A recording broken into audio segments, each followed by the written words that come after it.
It was 2:30 in the morning, and our 1-month-old twin boys, Noah and Leo, were crying in overlapping, piercing waves. I was running on fragmented naps, my body still recovering from delivery, my bones heavy with the bone-deep exhaustion only new parents understand. For weeks we had stumbled through feedings, diaper changes, and endless sleepless nights, and my husband Ethan's patience had been fraying thinner every single day. Then he snapped. He jumped up from the couch where he had been pretending to watch television, his voice rising into a sharp, raw shout over the baby's cries. He screamed that the twins were driving him completely out of his mind, that our whole life had been destroyed the second those 2 little boys arrived. I stood there in my faded nursing top, frozen in place, too tired even to argue. I had expected stress. I had expected hard days, but I had never expected him to unravel this badly, right in front of me while our sons wailed.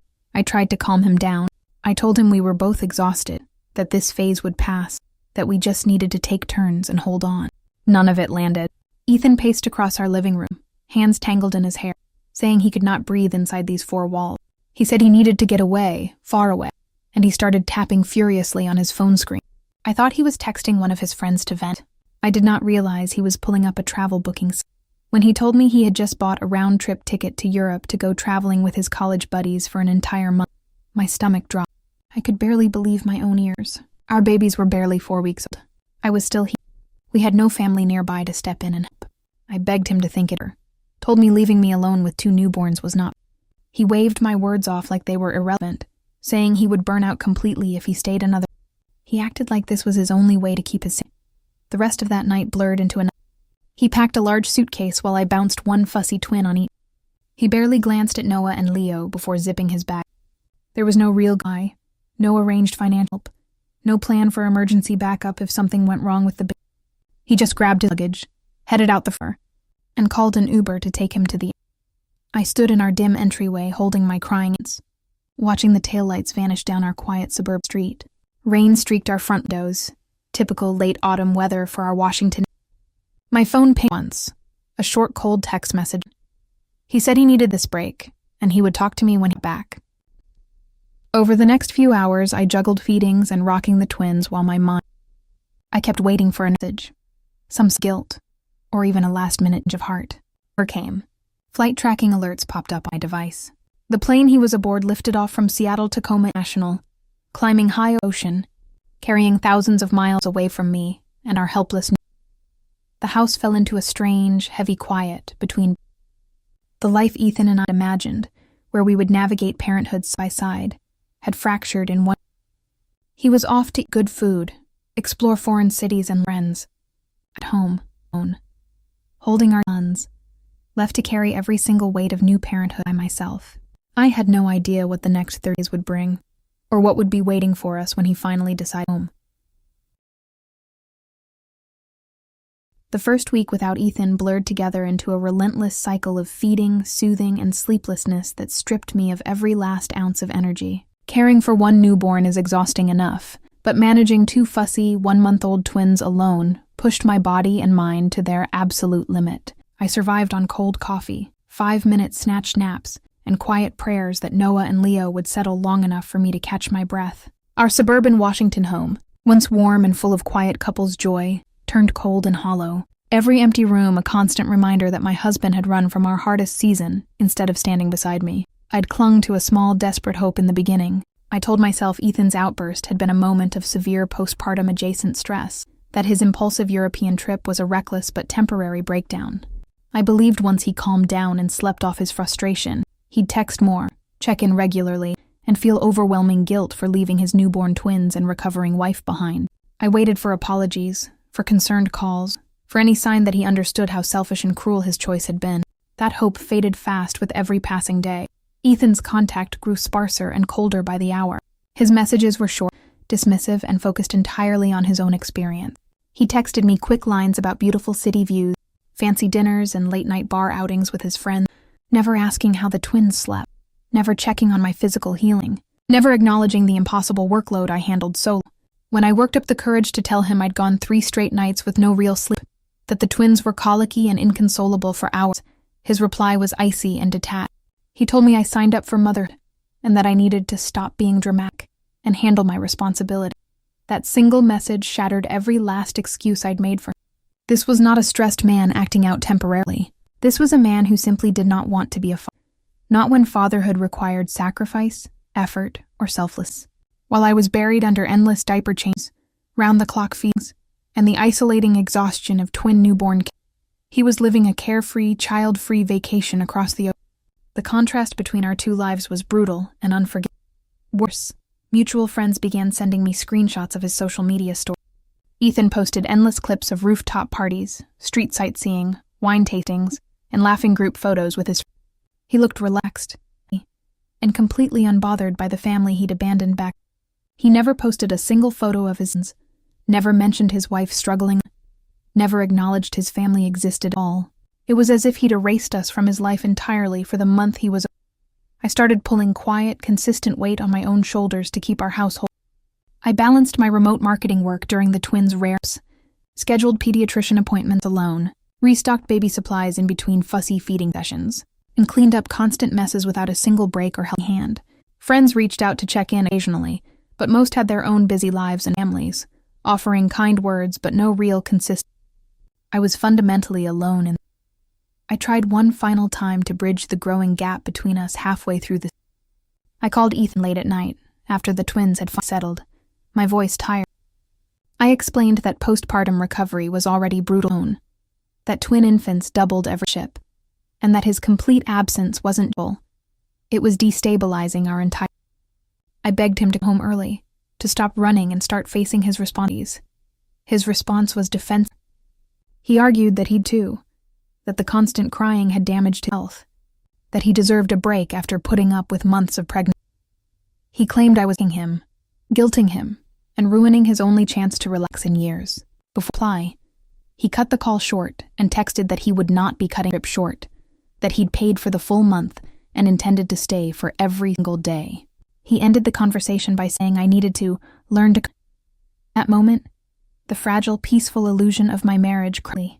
By the third week of Ethan's European vacation, I was no longer operating on hope or forgiveness. I was operating on pure, unshakable survival mode. The fog of exhaustion that had clouded my judgment in the first 2 weeks finally lifted, and the emotional numbness settled in sharp and clear. I stopped waiting for Ethan's change of heart, stopped checking my phone for apologies, and stopped making excuses for his selfish abandonment. While he lived a reckless, stress-free life overseas, partying through every night and sightseeing through every day, I was stuck at home navigating the brutal, unglamorous reality of raising twin newborns alone. The twins' colic worsened dramatically as the weeks dragged on. Noah and Leo would scream for hours straight, inconsolable no matter how I rocked them, changed them, fed them, or swaddled them. My body ached from constant standing, lifting, and bending. My postpartum soreness never faded fully, and I skipped my own recovery appointments, simply because I had no one to watch the babies. I ate cold meals standing up, showered only once every 2 days during their rare overlapping nap, and slept in fragmented 20-minute bursts around the clock. There was no break, no relief, and absolutely no support from the man who was supposed to be my partner through every hard season of parenthood. What stung most was how completely unbothered Ethan remained. His sporadic texts grew even more infrequent, and when he did message, they were shallow, self-centered updates with zero concern for our family. He sent photos of fancy foreign cafes, sunset waterfront views, and group dinners with his friends, never asking how the twins were sleeping, never checking if I needed groceries, never acknowledging that I was drowning alone at home. When I finally sent him a long, honest message explaining how dangerously burnt out I was, how I was struggling to stay awake during feedings and feared making a careless mistake with the twins, his reply was dismissive and cold. He told me I was overreacting, that every new mom felt overwhelmed, and that I needed to toughen up instead of draining his vacation energy with negativity. He said he'd sacrificed enough during my pregnancy and the first month of the twins' lives, and he deserved to enjoy his long overdue. Reading those words erased every last trace of sympathy I had left.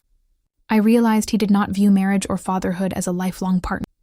To Ethan, family life was a temporary obligation, something he could abandon the second it stopped feeling easy. I made a deliberate, life-altering. I stopped focusing on fixing our broken marriage and started focusing on protecting myself and my twin boys. I pulled out my laptop and scheduled a consultation with a local family attorney, determined to understand my legal rights regarding separation, child support, and sole residential. I compiled every screenshot of his selfish messages, every careless social media post from trip, and every record of his complete absence during my most vulnerable postpartum. I organized our household bills, baby expenses, and medical paperwork to build a clear, unshakable record of who had been holding our family. I also began building my own safety net outside of our. I reconnected with a small group of close local friends, finally swallowing my pride and asking. They began stopping by in shifts, bringing meals, sitting with the twins while I showered or napped, and reminding me that I was not obligated to suffer alone for a spouse who refused to show up. For the first time since Ethan left, I felt tangible support, not just empty words. Ethan had no idea I was preparing for life. He assumed I would stay trapped in the role of forgiving, patient wife, waiting obediently at home for his return, so our life could resume exactly how it was before. He continued posting carefree content overseas, fully convinced his month-long escape would have zero long-term cost. He thought a few lazy apologies after landing home would be enough to erase all the pain and exhaustion. By the final week of his trip, I was no longer the broken, grieving wife. I was calm, structured, and fully prepared. I had my legal consultation booked, my evidence folder complete, and a solid support system in place. I knew exactly what I would say, and exactly what boundaries I would enforce the second he walked through. The old life of tolerating his selfishness was over. When Ethan returned home to his peaceful, familiar urban house, he would not be coming back to a forgiving family. He would be walking straight into the irreversible consequences of his own reckless choices. The final week of Ethan's European vacation dragged on in slow, punishing increments, but I no longer wasted energy crying or wallowing in heartbreak. While he soaked up overseas nightlife and carefree adventures with his friends, I settled into a rigid, disciplined routine designed to protect my twins and rebuild my broken stability. The colic finally began easing for Noah and Leo, and their sleeping patterns grew slightly more predictable, giving me tiny windows of quiet to focus on my next moves. Every spare minute I had, I spent fortifying my case and uncovering the full truth behind his sudden month-long escape. Up until that point, I'd still believed his trip was an impulsive, heat-of-the-moment reaction to the stress of twin newborns and sleepless nights. I'd assumed he'd snapped under pressure, acting out of temporary burnout rather than premeditated selfishness. I clung to that small mercy, if only to make the pain easier to bear. But as I sorted through old messages and cross-checked timelines with mutual friend receipts, every last shred of that illusion crumbled away completely. What I discovered turned my hurt into cold, unshakable resolve. Ethan's European getaway was never a spontaneous breakdown. It was a calculated, months-long plan he'd hidden from me throughout my entire late pregnancy and postpartum recovery. Old group chat screenshots shared by a remorseful friend revealed that he and his crew had booked the international trip 3 months before my twins were even born. He'd known our babies were due imminently, known we would be drowning in newborn chaos, known I would be physically and emotionally vulnerable, and he'd still locked in his flights and hotel stays without a single thought for his growing family. He'd lied to me every time I asked about his future plans, brushing off questions with vague excuses about work schedules and local weekend trips.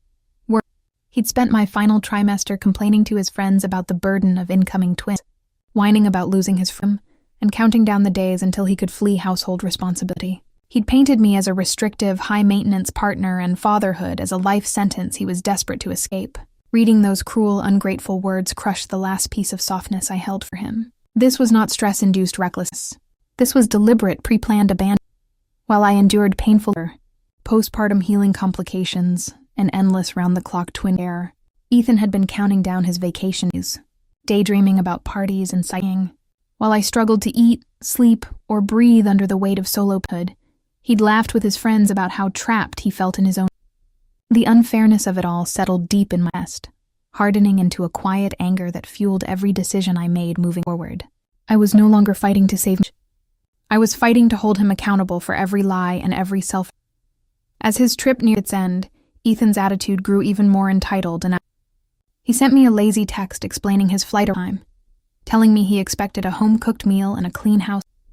He acted like he'd been away on a grueling work trip instead of a month-long luxury vacation, demanding comfort and gratitude from the wife. He never once asked if I needed help, never apologized for fishing, never acknowledged the impossible workload I'd survived. I said nothing. I stopped engaging with his shallow demands entirely. Instead, I finalized my legal consultation notes, organized every piece of evidence, and prepared a formal separate outline. I listed every missed feeding shift, every ignored emergency message, every night I'd sat up alone with sick, colicky twins, and every instance of his emotional neglect. I documented his social media posts, his dismissive texts, and his pre-baby vacation proof, building an airtight record of. By the eve's return, I was completely emotional. I no longer felt sadness, betrayal. I felt clarity. Ethan thought he was coming home to a wife who'd missed him, who'd forget instantly, who'd fall back into our old routine like. He expected warm welcomes, quiet compromise, and forgiveness. He had no idea I'd spent the entire month rebuilding my strength, cutting emotional ties, and preparing to upend the entire world. When he stepped through that front door, his perfect, carefree fantasy would instantly, and there would be no going back.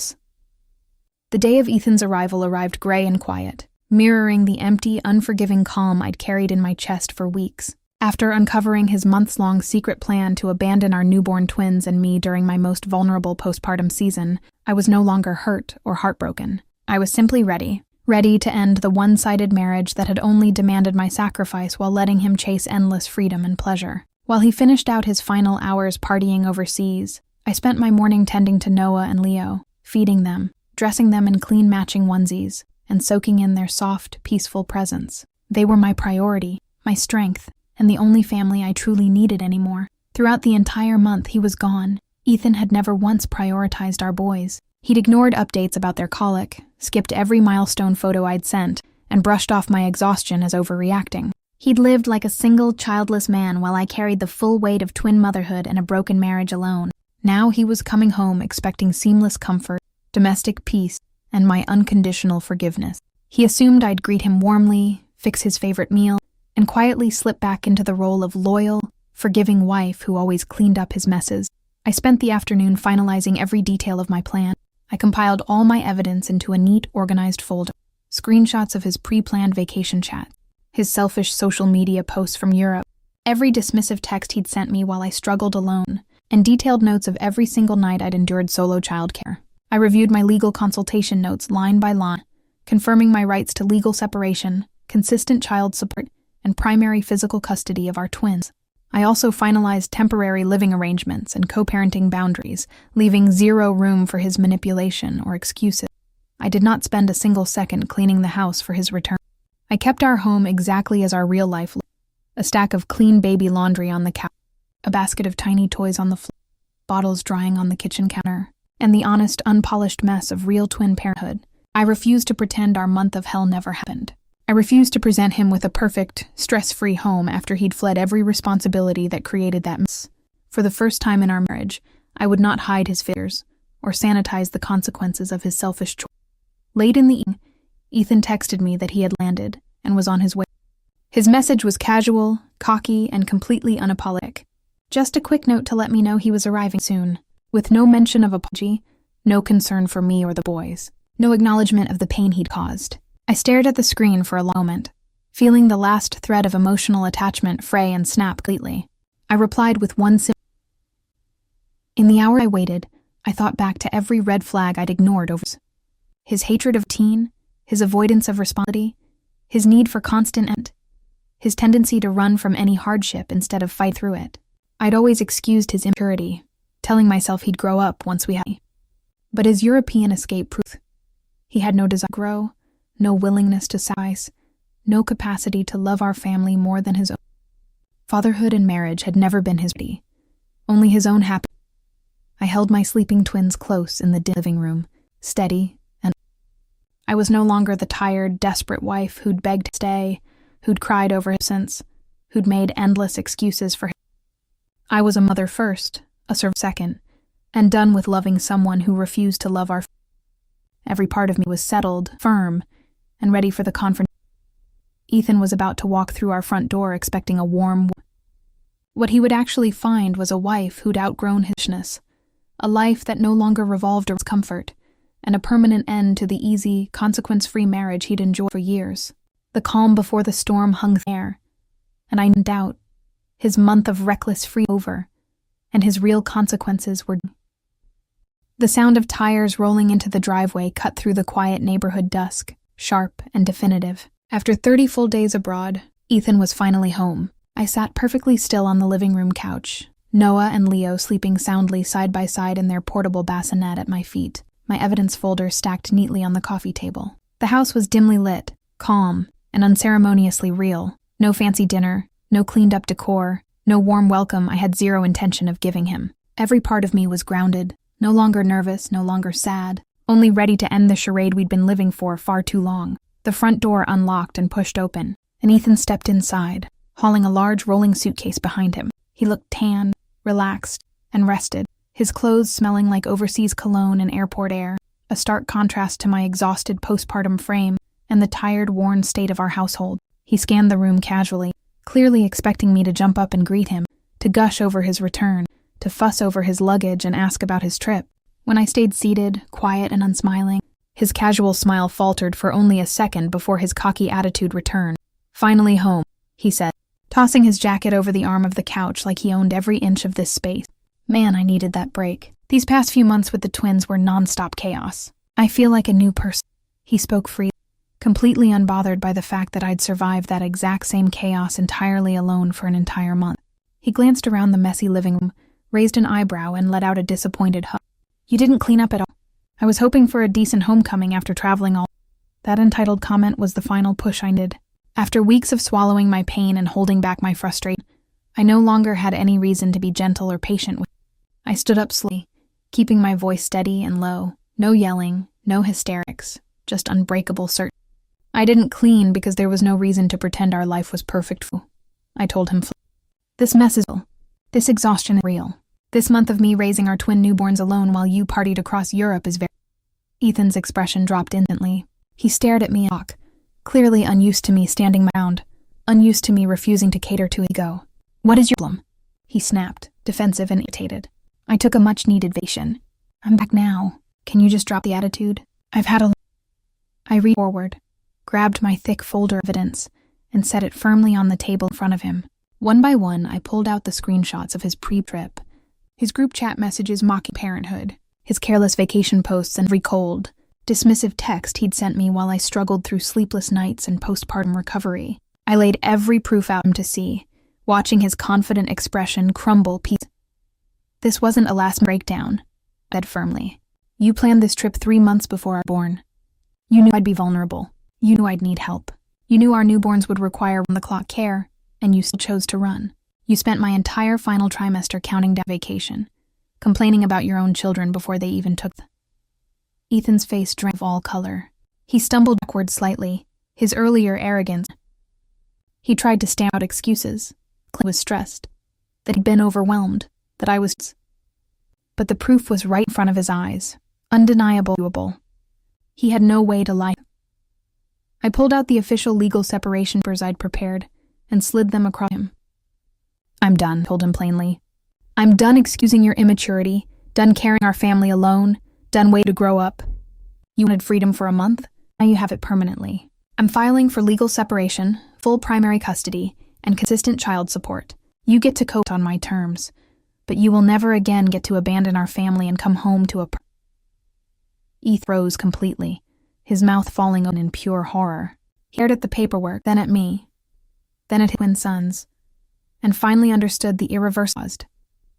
He had taken a vacation.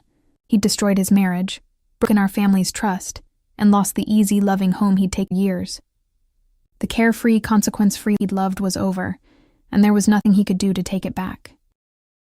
Ethan stood frozen in the middle of our living room, his entire body rigid with shock and disbelief as he stared down at the legal separation papers spread across our coffee table. The cocky, relaxed confidence he'd carried home from Europe vanished in an instant, replaced by pure, frantic panic. For a full month, he'd lived in a bubble of selfish freedom, convinced he could abandon his postpartum wife and newborn twins without facing any real consequences. He'd assumed a few lazy apologies and a charming smile would erase every late night I survived alone, every tear I cried, and every responsibility he'd cowardly run from. But staring at the official paperwork and the mountain of evidence I'd compiled, he finally realized he had irreparably broken our family. He immediately began scrambling to fix the irreversible damage he'd caused. His voice shook as he rushed forward, reaching out to push the papers back toward me, his earlier attitude completely gone. He stumbled over desperate, breathless apologies, begging me to give him a second chance. He claimed he'd been stupid and stressed, that he'd acted out of temporary burnout, that he'd never meant to hurt me or abandon our boys.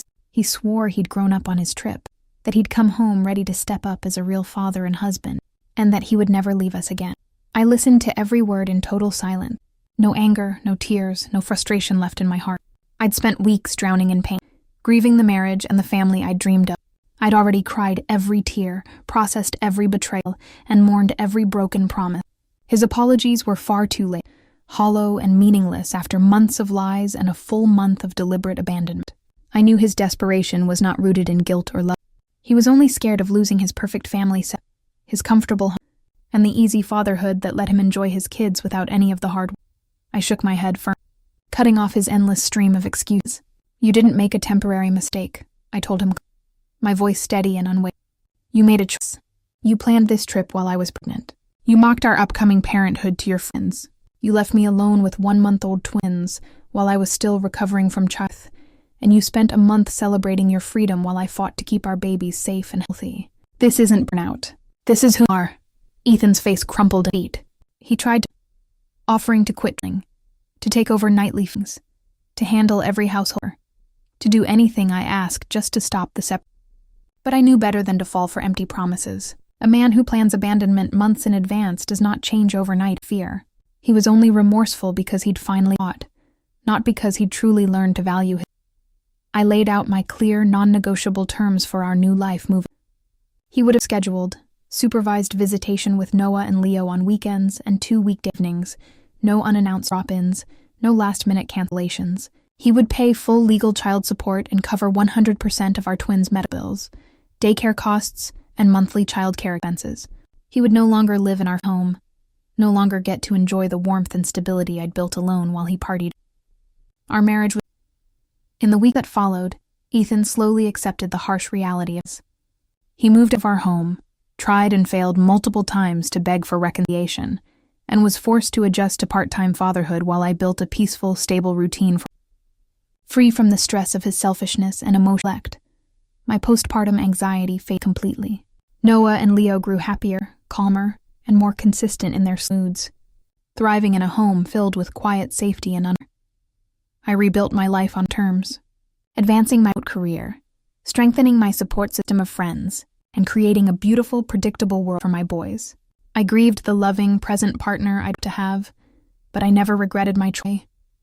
I learned the hardest, most vital lesson.